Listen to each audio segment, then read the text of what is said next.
C'est le président de la transition, chef de l'État. Mesdames et messieurs les présidents des institutions de la République,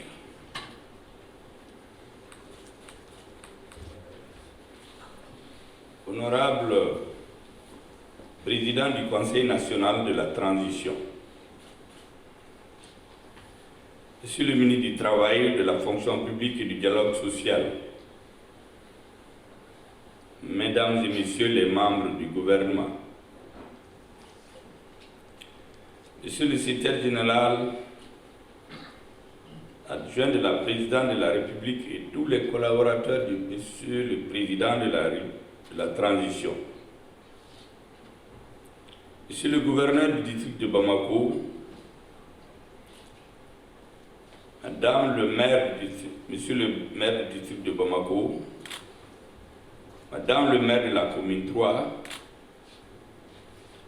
Monsieur le président du Conseil national du patronat du Mali, Monsieur le secrétaire général de l'Union nationale des travailleurs du Mali, Monsieur le secrétaire général de la Confédération syndicale des travailleurs du Mali CSTM, Madame la secrétaire générale de la Confédération malienne du travail CMT, Madame la secrétaire générale de la Centrale démocratique des travailleurs du Mali CDTM, Messieurs les secrétaires généraux des syndicats libres et autonomes, Messieurs les conciliateurs, Mesdames et Messieurs les membres de la commission d'experts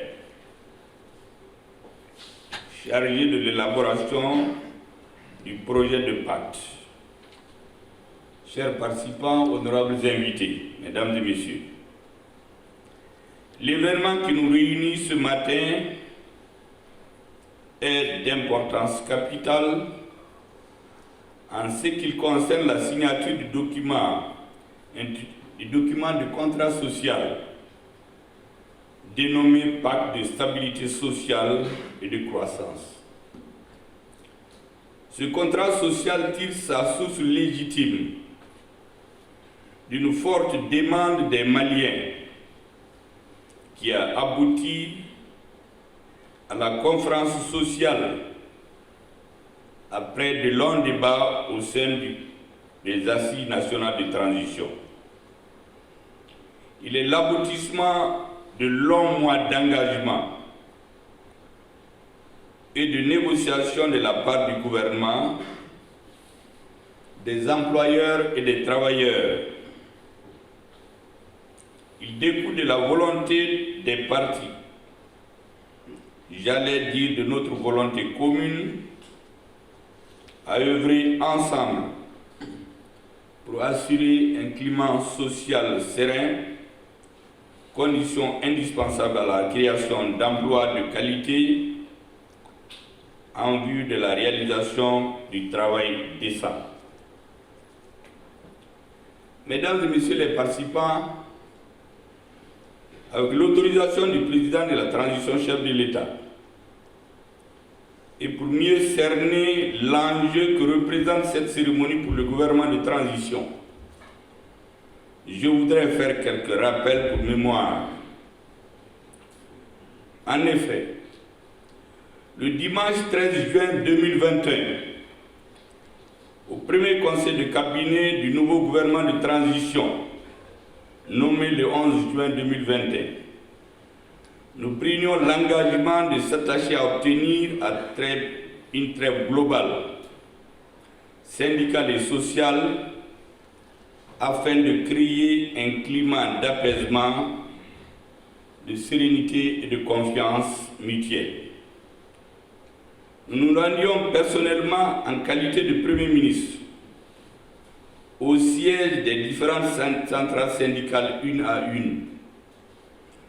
Ces visites qui se voulaient au départ de simples visites de courtoisie se sont vite transformées en véritables séances de travail. Cette approche, mesdames et messieurs, découlait de notre conviction que pour réaliser l'exigence numéro 1 des Maliens, qui est le redressement de l'outil de défense et la montée en puissance des FAMA, il faut impérativement une trêve sociale pour que les chefs militaires et les soldats puissent se consacrer pleinement à leur mission régalienne de défense et de sécurisation de la nation, de la patrie. Mesdames et messieurs, j'ai été agréablement surpris. D'ailleurs, ce n'était pas une grande surprise lorsque le représentant des syndicats, à la fin de son discours, a rappelé l'honneur pour les forces armées de sécurité maliennes. J'ai l'habitude de dire que les militaires maliens se sont restitués la confiance et ils ont restitué aux Maliens la confiance. Et un peuple qui a confiance en lui-même peut soulever des montagnes.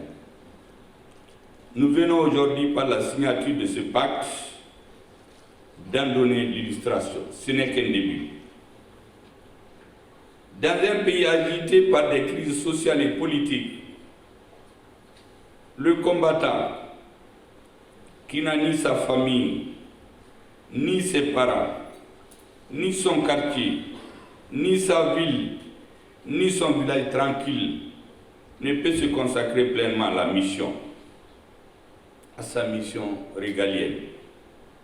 Il lui faut un minimum de tranquillité mentale et de stabilité de ce côté pour être pleinement engagé de corps et d'esprit de l'autre côté, du côté du combat pour l'honneur et la dignité de la patrie.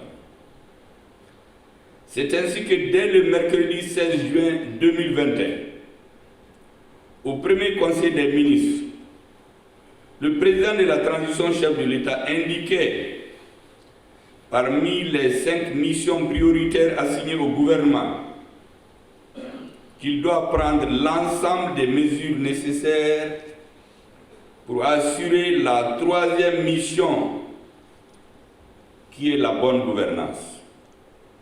Ce jour-là, le 16 juin 2021, le Premier ministre a pris devant le président de la transition l'engagement du gouvernement à atteindre le cap fixé en 4 verbes. Agir, réussir, annoncer le renouveau et le rendre possible. C'est ainsi que dès les premières heures, le gouvernement de transition s'est attaché à réussir un calmant relatif sur le front social qui était en ébullition avancée avec des annonces de grève perlées, sinon illimitées. Heureusement, la solidarité sans faille du gouvernement et la vision patriotique du président de la transition. Avec donc cette solidarité, nous avons pu procéder à une amélioration substantielle de la grille salariale des agents de l'État. C'était une étape cruciale de la vie de la nation qui venait d'être franchie. Je voudrais ici, au nom de mes collègues du gouvernement, rendre un hommage mérité à notre brillant ministre de l'économie et des finances. Vous savez, lorsque l'embargo était très chaud, certains m'ont demandé, des grands banquiers internationaux, mais à quoi ressemble votre ministre de l'économie et des finances?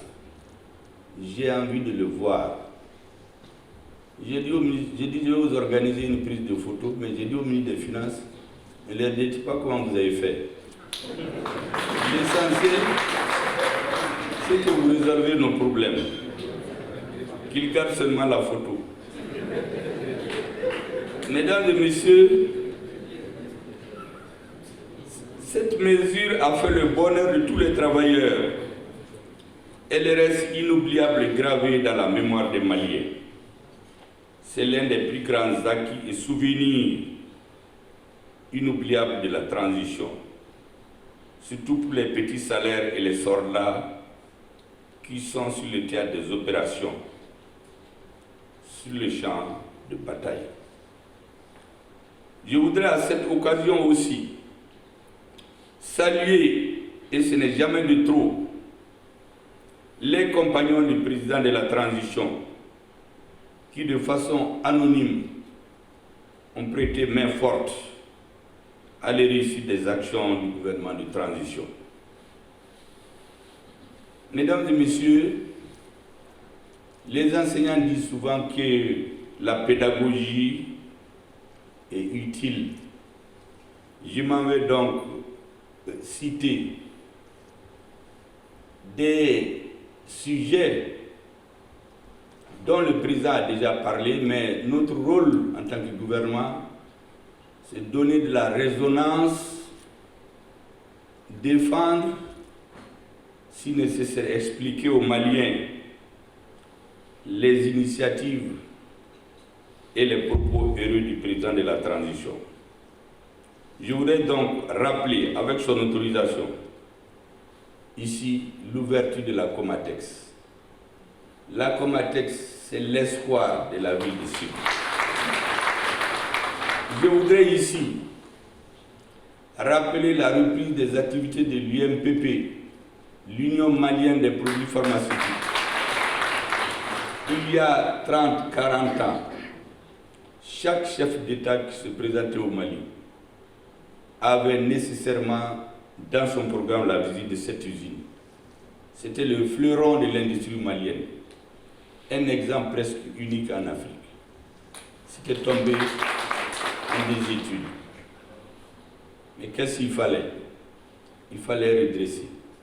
C'est une initiative personnelle du président de la transition, appuyée par le gouvernement à travers son ministre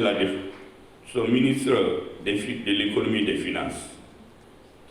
Je voudrais ici rappeler aussi la reprise des chemins de fer, l'espoir de toute une région, de toute la région du Caille, de tout le Mali.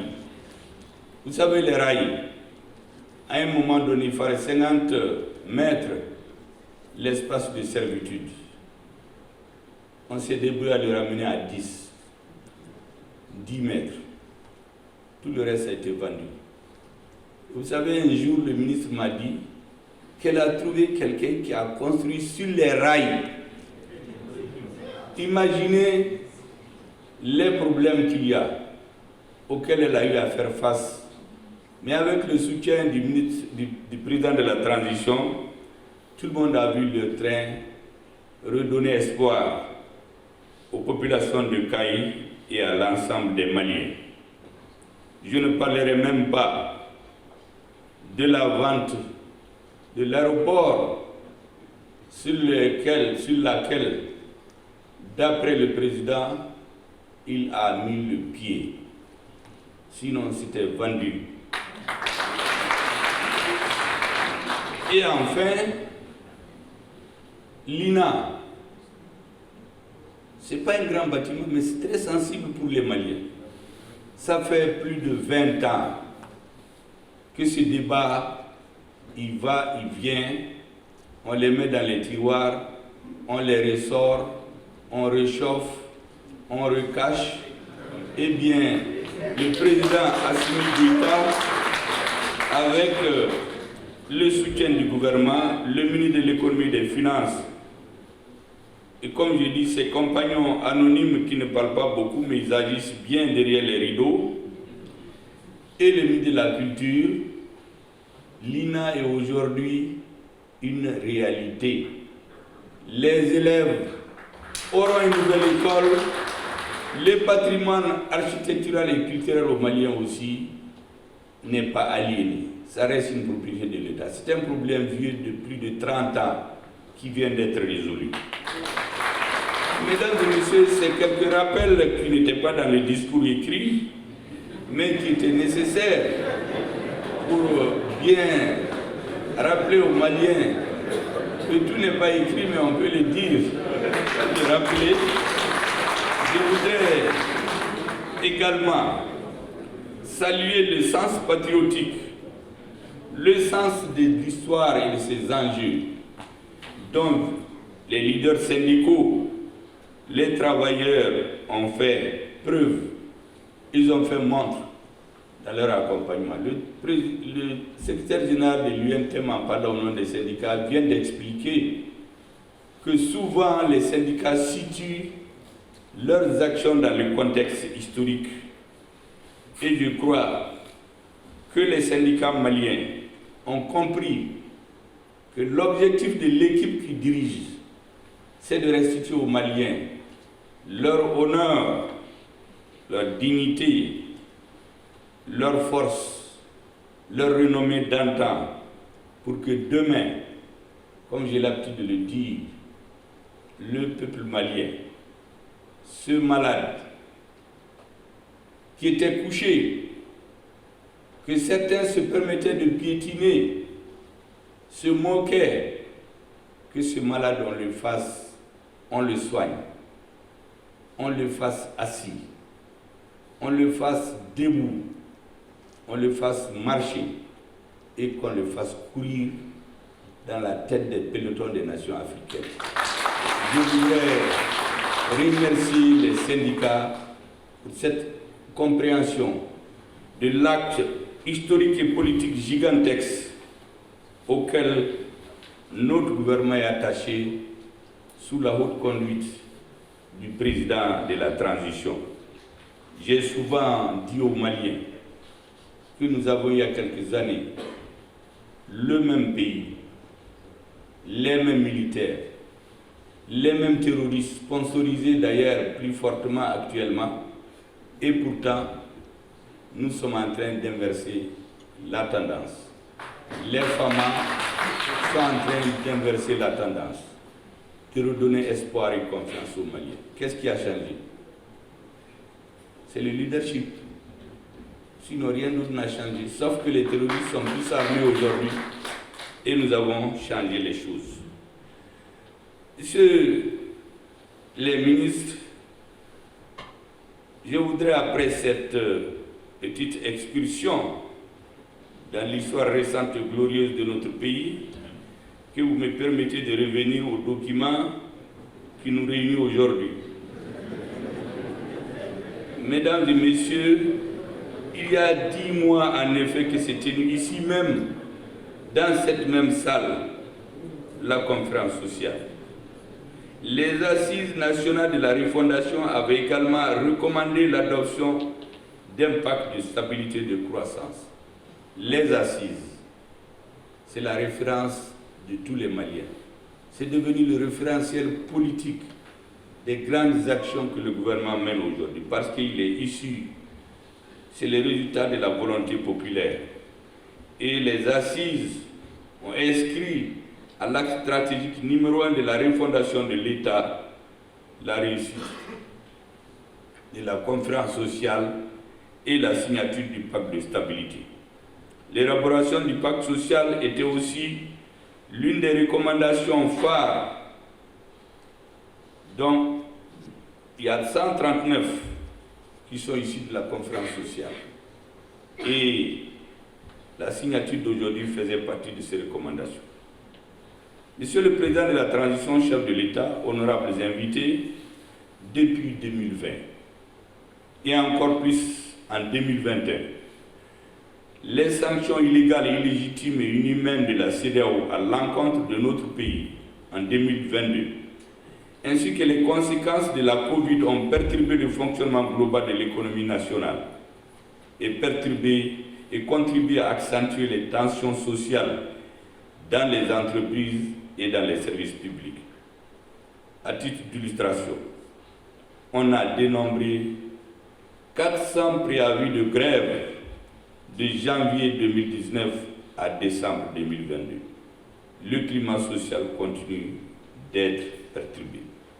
L'objectif général du pacte de stabilité et de croissance est de contribuer à l'instauration et à la consolidation d'un climat social apaisé, propice à l'émergence économique de notre pays, à travers une amélioration significative des conditions de vie des travailleurs et la consolidation de l'état des droits.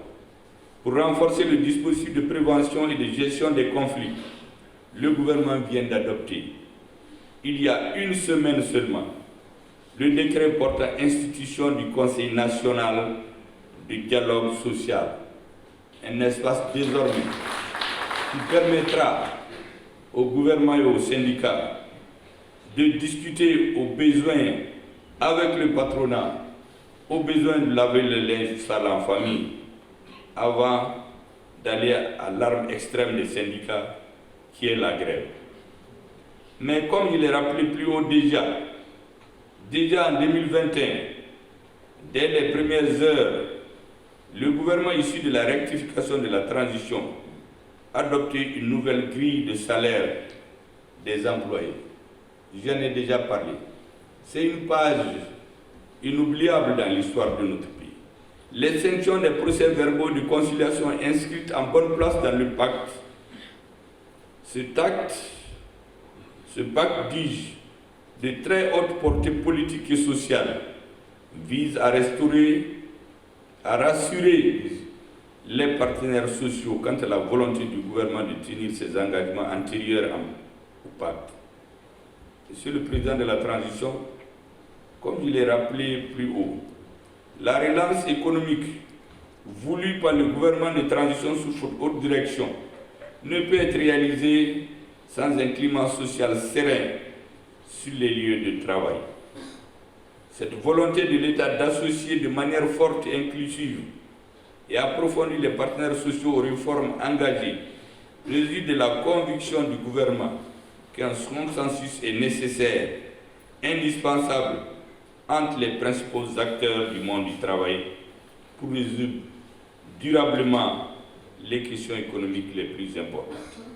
Le document soumis à notre signature aujourd'hui est bâti autour des attentes et engagements exprimés par les partis sur la base des recommandations des uns et des autres qui ont été exposées, synthétisées pendant la conférence sociale.